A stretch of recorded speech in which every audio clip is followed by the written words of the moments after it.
Hello ඉතින් කොහමද? ඔන්න මම දැන් ඉන්නේ අද සමනල වැවේ තමයි මම අද ඉන්නේ. මේ තියෙන සමනල වැව. බලන්න මාර ලස්සනයි මෙතන. ඔයාලට මෙතෙන්ට આવොත් කයකින් පදින්නත් පුළුවන්. මාර ලස්සන තියෙන හවස් වරුවට මම ආපු දවසට ටිකක් පොඩ්ඩක් වැස්සා. හයිබර කාලගුණයක් තියෙන්නේ. ඒවට බලන්නකෝ නිකන් වටේ තියෙන ලස්සන. ඔයාලත් එන්න මෙතෙන්ට આવොත් ඔයාලට කයකින් පදින්න පුළුවන් බෝට්ටුවක් ගිහින් එන්න පුළුවන්. අර ඈත තියෙනවා මේ දූපතක්. ඒ දූපතට ගිහින් එන්න පුළුවන්. වැදලා ඔයාලත් එන්න ඉතින් එහෙනම් ඔයාලා බලන්නකෝ මෙතන සුන්දරත්වය කොහොමද කියලා.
හෙලෝ කොහමද ඉතින් මේ සමනල වැව ඩෑම් එක තමයි අර තියෙන්නේ. ඩෑම් එකට යන්න නම් විශේෂ අවසරයක් ගන්න ඕනේ. සාමාන්‍යයෙන් දවස් දෙකකට කලින්වත් මේකේ අවසරයක් ගන්න ඕනේ. ඩෑම් එකේ උඩට යනවා නම් නැත්නම් ඔයාලට මෙතෙන්ට ආවොත් ඩෑම් එක බලා ගන්න පුළුවන් මේ විදිහට. ආද නම් වඳුරට ඇරලා නැහැ.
හිතුවේ මේ ලස්සන දෙයක් දැකලා ලස්සනයි කියන්නේ මේ ලංකාවේ තියෙන ලස්සනම කැම්පස් එක සබරගම කැම්පස් එක පේනවා මෙතෙන්ට ලස්සනයි තමයි මෙතනින් වටේ බලනකොට මාරම ලස්සනක් තියෙන ඉතින් හිතා ගන්න පුළුවන් මේ එතෙන්ට කොච්චර ලස්සනක් පේනවද කියලා.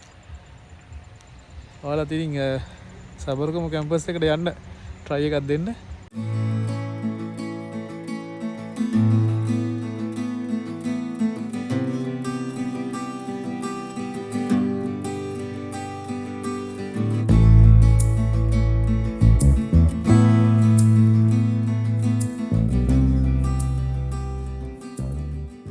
හෙලෝ අද වීඩියෝ කරන් ආවේ ඔයාලට සම්නල වැවේ තමයි.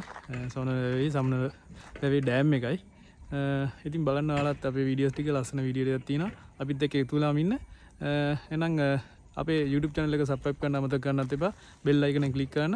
එහෙනම් නැවත ලස්සන වීඩියෝ එකක් හම්බෙන්න බලාපොරොත්තු වෙන අතර සමුගෙන යන්න. කට්ටියටම සුබ දවසක්. අපේ වීඩියෝ series එකක් තියෙනවා බෙලිහුල්ලෝය. ගිහලා බලන්න මේ අපි පහන් තුඩාවටත් ගියා පහන් තුඩා වීඩියෝ එකක් තියෙනවා. එහෙනම් ගිහලා බලන්න එතනත් මාර ලස්සන තැනක්. එහෙනම් කට්ටියටම සුබ දවසක්.